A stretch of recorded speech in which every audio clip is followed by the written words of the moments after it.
Kaspersky, expert en sécurité informatique.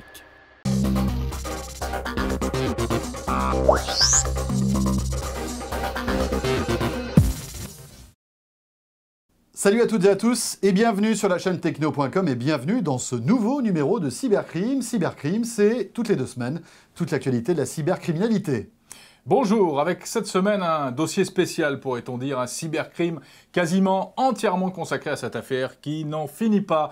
Sony à genoux, piraté, avec tout un tas de questions, François. Première question qui a fait le coup. Voilà, alors on va essayer de comprendre un petit peu ce qui s'est passé, mais peut-être avant, Jérôme, évoquer les conséquences de ce piratage massif, des centaines de millions de données qui ont été piratées, des milliers, voire même des millions de coordonnées bancaires qui sont parties comme ça dans la nature. Alors ça, on ne sait pas exactement combien effectivement, de coordonnées de cartes bancaires. Tout est encore assez flou, mais en tout cas, c'est sûr, il y a des coordonnées bancaires qui circulent sur le web. Bref, on va essayer de comprendre un petit peu ce qui s'est passé, comment Sony est à genoux aujourd'hui avec son PlayStation Network et d'autres services d'ailleurs de jeux en ligne qui ont été impactés. Eh bien écoutez, on va essayer d'en savoir plus maintenant avec notre invité Jérôme Seiz, qui est journaliste spécialisé cybercriminalité. Alors Jérôme, première question, est-ce que c'est un cas exceptionnel ce qu'a vécu Sony avec son PlayStation Store ? Oui et non. Des grandes affaires de ce type, il y en a eu des tas. On a eu TGX, on a eu des affaires comme plus récemment Epsilon, qui était un vendeur de listes email et d'email marketing. Il y en a énormément. Ce qui fait que cette affaire sort du lot, c'est d'une part son volume. 100 millions de comptes, c'est énorme. Et deuxièmement, c'est la très mauvaise communication de Sony. Sony n'est pas réputé pour être très très transparent et sur ce coup-là n'a pas été du tout transparent, ce qui a permis à tous les fantasmes de surgir. On a vu sur des forums des tas d'explications farfelues pourquoi Sony n'arrive pas à remettre son réseau en route. Et ça, je pense que c'est un facteur clé qui a desservi Sony dans cette histoire, et c'est pour ça qu'on en parle beaucoup, c'est que l'attitude de Sony a été assez lamentable dans cette gestion. Bon, alors la question, évidemment, qu'on se pose, c'est de savoir, je le disais, qui a fait le coup. Depuis le début, Sony montre du doigt, sans les accuser très clairement, en tout cas pour ce qui est des cartes bancaires, les Anonymous, le groupe des Anonymous. Qu'est-ce que vous en pensez, Jérôme Seiz ? Alors, ce qu'on sait pour sûr, c'est que Sony a accusé le groupe Anonymous d'être à l'origine de cette attaque. Sur 2 critères. Le premier, c'est parce que le groupe Anonymous avait précédemment mené une attaque par déni de service contre les réseaux de Sony pour venger un pirate qui avait été attaqué en justice par Sony, et parce que durant l'enquête, les enquêteurs mandatés par Sony auraient retrouvé un fichier de texte sur un serveur qui contenait un bout de slogan des Anonymous. Voilà, donc c'est sur ces 2 faits que Sony a accusé le groupe Anonymous. Ce qu'on sait pour sûr ensuite, c'est que le groupe Anonymous a démenti. À plusieurs reprises, la dernière étant aujourd'hui, le groupe Anonymous a officiellement démenti en disant « Nous ne sommes pas des voleurs de cartes bancaires, nous sommes des activistes, nous nous attaquons à des sociétés par idéologie, donc on va attaquer des sociétés qui, selon nous, se sont mal comportées, mais nous ne sommes pas des voleurs. » Voilà. Après, est-ce que c'est Anonymous, est-ce que ce n'est pas Anonymous? On ne peut pas le savoir. Personnellement, ça ne leur ressemble pas et ils n'auraient aucun intérêt à le faire, donc je ne pense pas que ça soit Anonymous, mais pour l'instant, rien n'est prouvé. Oui, mais malgré tout, on peut peut-être imaginer que ce soit quelques brebis galeuses du groupe de hackers Anonymous qui ait fait le coup quand même, Jérôme Seiz. Qu'en pensez-vous ? Complètement. D'ailleurs, la ligne officielle d'Anonymous n'exclut pas que ce soit des membres qui œuvrent pour eux à l'occasion, mais qui aient décidé personnellement, à titre personnel, d'attaquer Sony.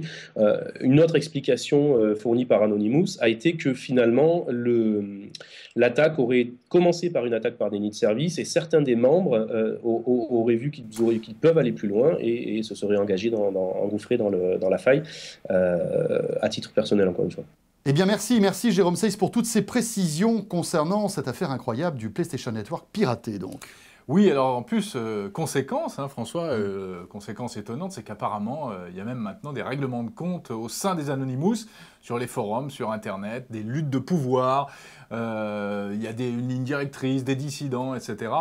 Bon, les Anonymous, on rappelle que c'est pas un groupe structuré, c'est Non, pas, bien sûr c'est que pas non. une armée. Hein, Mais qui a comme philosophie de hacker, c'est-à-dire Oui. en théorie de pirater, mais pour le bien de la société. Enfin, pour non, leur bien en tout cas, leur interprétation pour du des bien. motifs en général idéologiques plus Effectivement. que cybercriminels en théorie. Bon, en tout cas, si vous connaissez un membre du groupe Anonymous qui est hacker, eh bien sachez que Sony en ce moment propose, en tout cas c'est une rumeur qui circule sur le web, des récompenses à tous ceux qui pourraient donner à Sony donc des informations concernant les pirates qui auraient mis à mal le PlayStation Network. C'est Donc un appel à la délation que tu fais. voilà, une petite annonce, si vous voulez gagner un petit peu d'argent, dénoncez et donnez tout ça chez Sony. Non, on n'a pas le droit de Non, faire ça. bien sûr que C'est non. interdit. Mais Bon. ça prouve en tout cas que Sony prend vraiment cette histoire à cœur. Bien sûr, et Sony d'ailleurs a mis en place, alors commence déjà à parler de tout un système de dédommagement pour les joueurs. Hein. Avec des jeux gratuits, bien sûr, pour tous ceux qui ont été impactés avec leur compte piraté, il y aura des jeux gratuits. Il y aura même aussi un service de sécurisation de compte qui sera valable 1 an. Enfin bon, pour l'instant, on n'a que les grandes lignes de tous ces cadeaux qui vont coûter beaucoup d'argent à Jérôme, à Sony. Oui, puisque l'addition pourrait atteindre, selon certaines estimations, jusqu'à 24 milliards de dollars. Donc c'est absolument monumental. Bon, ça c'est pour le jour où tout repartira, puisque bien, à ce jour, en tout cas au moment où on enregistre ce cybercrime, toujours pas de date. Le PlayStation Network n'a toujours pas redémarré. Si vous êtes joueur sur PlayStation, Tintin.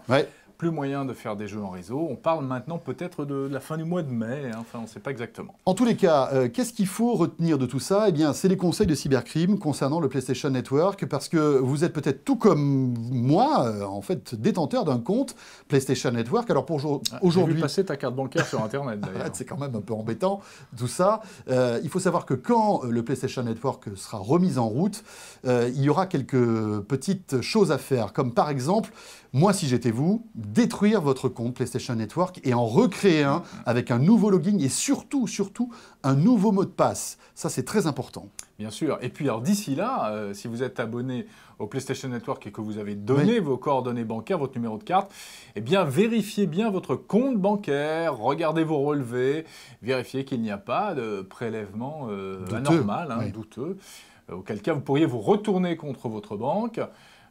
C'est quand même un truc à surveiller. Bien sûr, et puis il faut savoir que si c'est le cas, si par malheur votre compte bancaire a été en quelque sorte piraté et que vous avez eu des retraits douteux, sachez qu'il suffit d'appeler votre banque, de signaler ces retraits et vous serez automatiquement remboursé puisque en fait il y a des assurances qui sont vraiment très efficaces là-dessus, donc pas d'inquiétude à avoir. C'est la loi en plus. Voilà ce qu'on pouvait dire dans ce cybercrime sur le dossier Sony Anonymous, un dossier qui à mon avis n'est pas encore refermé.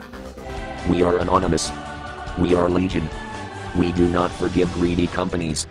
We do not forget the denial of free flow of information. Expect us.